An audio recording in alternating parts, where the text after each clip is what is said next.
the next one, and I'm trying to do what Gianluca was trying to do. I have to share, sorry. You're right, please take your time. I'm trying to share screen. All right.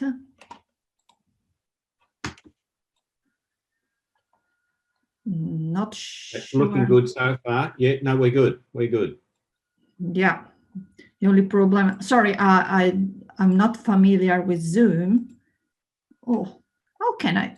Okay. I think that's a bit of a trend for all of us. Perfect, Laura. Thank you. Sorry. My apology for my voice.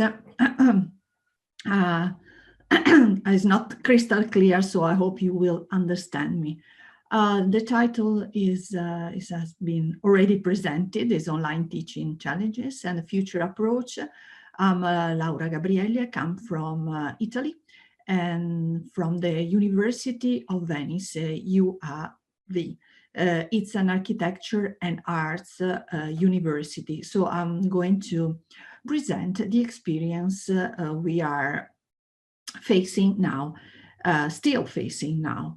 Online teaching in Italy, well, at the beginning of March, Italy was the first country in Europe that has been hit by the COVID-19, and we went first for a total lockdown. All country was, we call red zone, and the university and school has been closed since then. The second semester, 2019 and 20, took place entirely online, changing completely the approach of teaching. I must stress that only few universities use this tool, the online teaching, until then, and mainly private universities, which are very few in Italy. In few days, really few days, in a weekend, lecturer, professor, students, and university had to equip themselves with tools, system, infrastructure, has to learn how to use a new language, because it's not a new tool, it's a new language. You cannot just use your slides that you use in the classroom and put online. You need to change your mentality, I think. We have the same situation now. Italy is will be in lockdown, total lockdown in, I think, 2 days again. But since October, all the universities are closed, and lecture in the classroom are allowed only for the students of the first year. So mainly we are in the same situation we were in March, April, May. I'm going to show you the experience of the University of Venice. The university submitted a survey to the students to monitor the progress of online teaching, but above all, to increase the level of participation, awareness, and empowerment of students in the educational system and in decision-making process. And the responses, the answer of the students reflects also the willingness of students to participate in the construction of the structure of teaching, with the awareness of the pros, the advantages, and the disadvantages of the new system, this new situation that probably will carry on for long period. I'm assuming that now we just finished the first semester, but I'm assuming that the second semester will be online again. The survey has been taken in July and at the end of the semester, and is composed of 4 sections: a general question for all students, the pros and the cons of online lecture and learning. The second part that I'm not going to show you is dedicated only for workshop, studios, practical courses, which have been badly affected by the online learning and the online teaching. A third section was about individual study management and timetable, lecture timetable, which has been a big issue. And then the infrastructure system, like connection, like quality of the tools, and all technical issue. The survey has also two open questions. The first one for the, as I said, the workshop, but the second question was a sort of, could you tell us which kind of advantage you are facing and the disadvantages you are facing with the online teaching? Roughly 1,030 students replied to this survey, about 35% response rate. And the students were divided into groups: the bachelor degree students, the master degree students in architecture. I didn't not consider the arts and theater bachelor and master degree. Even if I will show them separately, I will say that the results are very, very similar in most of the steps of this survey. The first two slides are general questions, and they are not divided in, as I said, bachelor and master degree. Do you think the structure of the architecture courses fit the online teaching?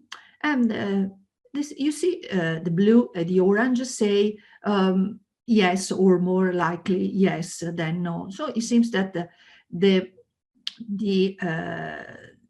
architecture structure system fit the online teaching. But nevertheless, you can see that, is it online learning effective? The majority of the students in green and yellow say no, is not effective. There's a problem, and it's only for a temporary solution, is only a temporary solution for us. Another general question was, can you interact with professor, with your colleagues as you were in the real classroom? And of course, many of them in, again, gray and yellow say no. But it's sort of half and half. It seems that it's not that bad. I mean, you can put question in the classroom, you can work with your colleagues. So the situation is not that bad, even if, of course, the human, what they call human touch is lost, because even if you can have question in the classroom, you cannot see the student face to face, and you cannot see if they are tired, if they understand you or not, if their face say, okay, we need a break or not. Another general question for all the students, is the level of attention the same as in a face-to-face class? And the results is clear, no, the level of attention is not. The majority say no. After a few minutes, we look at something else, we get up and walk around the room, and so no, the attention is very low. Results of split for the bachelor and the master now is for the next question, but you see from right and left are very, very similar. How long an online teaching day should last? Normally, our students stay 8 hours per day, not every day, but per hour, 8 hours per day in the classroom.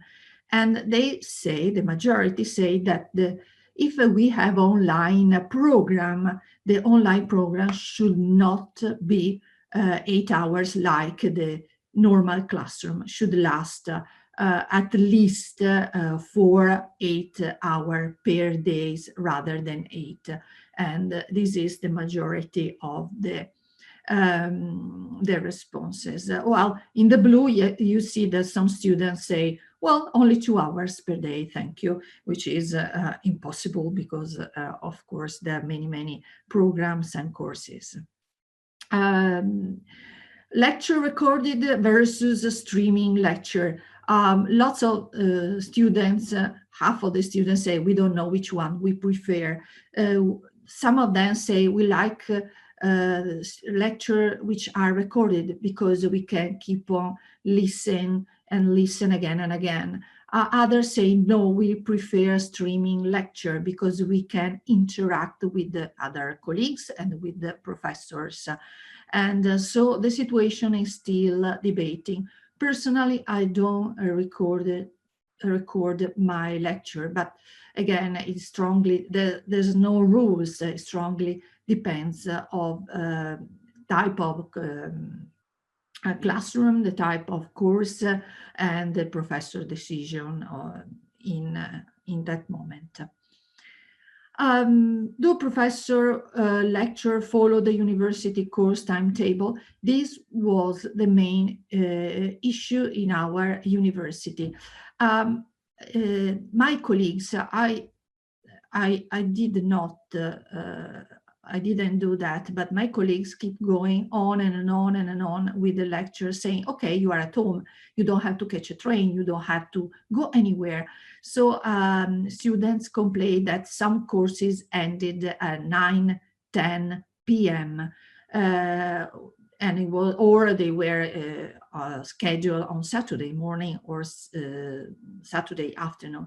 So there was a lot of complained about the complete loss of the schedule, the timetable during the online courses, saying, okay, you are at home, you don't have anything to do, so stay here, stay with me, stay and listen to the lecture. For database, the university provide books, journal, data, maps, project designed to students online. But it seems that the students didn't have the access, but the majority, 60% roughly, say, no, we don't have the access. I think they didn't try, or they had some problem. Well, we are students. They are students, they don't read books and read journal, so probably they didn't try to see if the books and journal worked. But at the early stage during the lockdown, we did have problem with the online database, problem that now are not existing anymore, so the student can go to a virtual library without any problem. But at the beginning was a major issue, even if you can see many of them say, we don't need books and journal, which is scary, by the way. Internet connection, another big issue.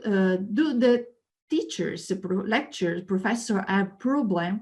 Well, sometimes, I don't know the difference between a little and sometimes. This was a translation, but even in Italian, the difference are minimal. So I don't know how to distinguish that. But it seems that the problems occur, but sometimes without affecting badly the communication in terms of from the professor point of view. The problem seems to be with the students, the portion of students with which have very often problems with the internet connection or internet speed increase. So it seems that the students have more problem than the professor, probably because usually they use the internet in the university and not at home, and suddenly they had to face a problem with the connection at all, or sharing the connection with the brothers and sisters. Internet connection, the tools, most of us use Microsoft Teams, some of colleagues use a Classroom, very few use Meet, and sometimes these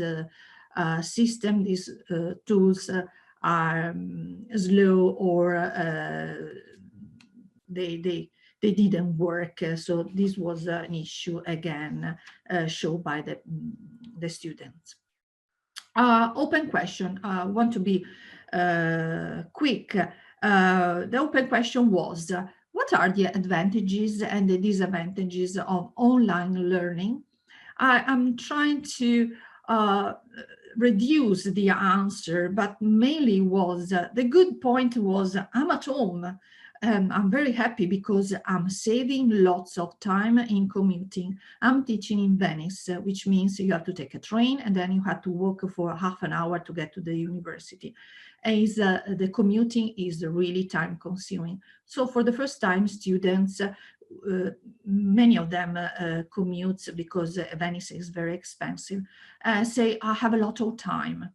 And the flexibility of time, it could be useful for doing different things, to study, to improve my knowledge, to read a book, maybe. But the good point was also the bad point. I'm at home, so I'm not having an adequate environment, space to follow the classes, because maybe I have to share with my brothers, my sister, my parents, and the lack of human connection between professor and students and between students was a good, very bad point. So I'm at home was at the same time the good and the bad in this new experience. The ugly was the internet speed connection. And so the future approach of our university is to improve the quality of internet connection for the students, which means there should be a grant which is called connectivity grant for student which has economic difficulties or show that they have not internet service provider router which can help them with the connection, because it's a problem, an equity problem, and it's a sort of discrimination between students, of course. Moreover, there must be a sort of platform where to share good practice, tools, tutorials, webinars, whatsoever, because maybe I'm more international than some colleagues. I follow you, I know what you are doing, and so I'm curious. But my colleagues didn't know what to do with the online teaching, and I'm still learning, because every day I say, oh, I could do that, and I didn't know that. So there must be a platform to increase the awareness of professor and lecturer of the new scenario we are facing. And also there must be ongoing monitoring for let's say day by day or week by week to ensure the possibility of direct intervention during the current semester. So if something is not working, we should be able to do something immediately, not waiting the end of the semester when it is too late. We also are experiencing technological adaptation of the university, which is a condition sine qua non for the management of online teaching. We are buying cameras for live streaming, computer cameras, tablets, any other device that can improve the quality of online teaching. This is my last slide. I have personal comments because this is my second semester totally online. Yesterday I went to Venice for the first time in roughly 1 year. I think that this semester is much more difficult than the first one. I try to ask to my student, why are you less interested now rather than March, May, or April? They say they have lost their interest. The tool is not longer a novelty. They know how it's working. It's boring. It's very tiring. They have to stay in front of the computer for 8 hours in a row. And if you want to keep them interested in the lecture, you have to do a lot of stimulation during the classroom to stop them, to ask them questions, and which is not easy, and it takes time during the classroom. I'm afraid that online exams are considered easier. So the students are less engaged or work less hard because they think the online exams are easier, and I think they are. And this is one of the main issues we are facing now. During the first semester, well, the first semester in terms of year, the online class were sort of tools where they can stay together during the lockdown. Now the lockdown is a little bit softer, so they think that online teaching is an obstacle to everyday life. They connect and then they disappear. If you ask them something, you know that they are not online. I mean, they are online, but physically they are somewhere else. And I'm afraid that my university thinks that online teaching is just a situation, an experience which has to be immediately replaced by normal classroom, and they are not investing. It's a temporary solution. They don't want to have online courses in the future. I heard that other universities are providing a different approach, but my university say as soon as we can, we will be back in the classroom, because online is just a nightmare. It is not something that we need to provide in the future for future students. And it's sad because, yes, there are a lot of cons, but there are a lot of pros as well. That's it. Thank you for your attention, and thank you, Laura. I'm trying to get out of the sharing if I can. All right. I had to jump in there. We're ready to step backwards a little bit to the big data presentation. We've got 3 more speakers to get through. Could I just ask, while you're talking, that you keep a half an eye on the text message, because that's where I'm giving you the time warning as well. Otherwise, if I hold the time card up, I'm not sure it's being seen, because my image might be sort of falling off your screen. So if I have to jump in it, please don't think I'm rude, but I am sending the text messages nonetheless. So if you could just keep an eye on those, that'd be good. And we'll pass over to, am I correct in saying Gianluca? Gianluca, yes. Oh, good shot. Let's hope it works. Now it has to work. Okay, now it works. So can you confirm me that you can see the slides? I can see them. Okay, that's good.